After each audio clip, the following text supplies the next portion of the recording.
दोस्तों, कैसे हैं आप लोग। स्वागत है आपका मेरे चैनल यूपीएससी टीवी में। आज हम आपके बीच ऋचा रत्नम जी की कॉपी लेकर आंसर लेकर आए हैं। ये जो है अपने टाइम की हिंदी मीडियम की टॉपर रही हैं। इनका 274वां रैंक था। तो आइए ज़्यादा देर न करते हुए देखते हैं कि ये है क्या, कि इनका क्वेश्चन क्या है और इसका आंसर क्या है। इन्होंने ये टेस्ट फोरम आईएएस में दिया हुआ है। तो what is the doctrine basic structure of Indian constitution, मतलब भारतीय संविधान का बेसिक स्ट्रक्चर जो मूल ढांचा दिया हुआ है उसका सिद्धांत है क्या। और does the doctrine undermine the parliamentary sovereignty. Sovereignty माने होता है संप्रभुता, और पार्लियामेंट्री माने होता है संसदीय। तो संसदीय संप्रभुता को अंडरमाइन माने कम कर रही है डॉक्ट्रिन, मतलब क्या ये सिद्धांत संसदीय संप्रभुता को कम कर रहा है। क्रिटिकली एग्जामिन, आप इसका समालोचनात्मक परीक्षण कीजिए। तो आइए देखते हैं इनका आंसर कैसा इन्होंने लिखा है। केशवानंद वाद ने उच्चतम न्यायालय ने, मतलब सुप्रीम कोर्ट ने, देखिए इन्होंने शॉर्ट फॉर्म में एससी लिख दिया ताकि नीचे इसका प्रयोग कर सके, ने मौलिक ढांचे में डॉक्ट्रिन का प्रतिपादन किया है। संविधान का मूल ढांचा की विशेषताएं क्या हैं कि संसद के अनुच्छेद 368 के अंतर्गत संविधान में संशोधन की शक्ति पर सीमा है। अब देखिए संविधान संशोधन माने कॉन्स्टिट्यूशन अमेंडमेंट, इन्होंने ब्रैकेट में इन्होंने सीए लिख दिया है। अब वो नीचे इन शब्दों में सीए का ही प्रयोग करेंगे। उदाहरण के लिए संविधान के मूल ढांचा वो बंद संशोधन नहीं है। धार्मिक निरपेक्षता जैसे एक वर्ड है, इन्होंने मुंबईवाद का भी इन्होंने जिक्र किया है।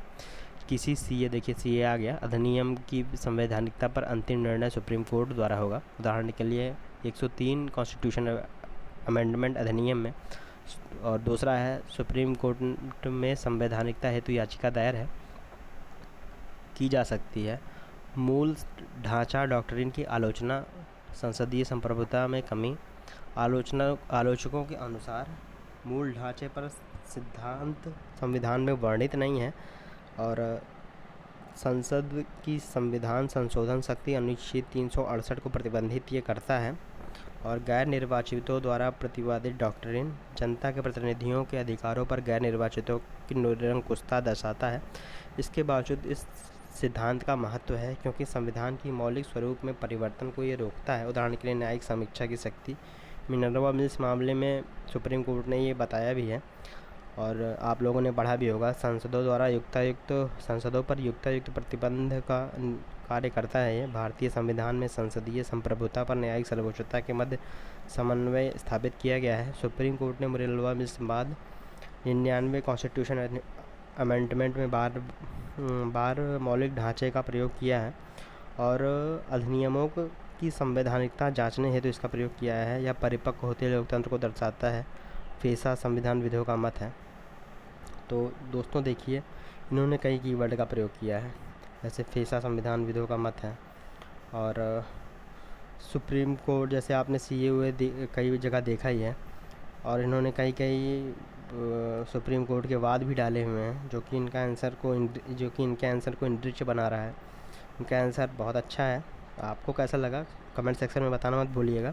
हालांकि इसके आंसर में एक दिक्कत ये हो सकती है, जैसे आप कभी एथिक्स का या किसी और चीज़ों का आप आंसर सॉल्व पढ़ते हैं, देखते हैं, तो उसमें आपको उनसे एक जुड़ाव महसूस होता है क्योंकि आप उनकी कुछ चीज़ों को जानते रहते हैं। तो हो सकता है अगर आप इसे पहली बार नहीं समझ पा रहे हो तो ये इनके आंसर में दिक्कत नहीं है। अभी हम लोगों के पास उतना नॉलेज नहीं है जिससे हम इसे समझ पाएँ, ये उसकी दिक्कत है, क्योंकि ये आईएएस की टॉपर रही हैं, 274वीं रैंक है। तो इनका आंसर मेरे हिसाब से बहुत अच्छा है। आपको कैसा लगा कमेंट सेक्शन में बताना मत भूलिएगा। धन्यवाद दोस्तों, मिलते हैं अगले वीडियो में।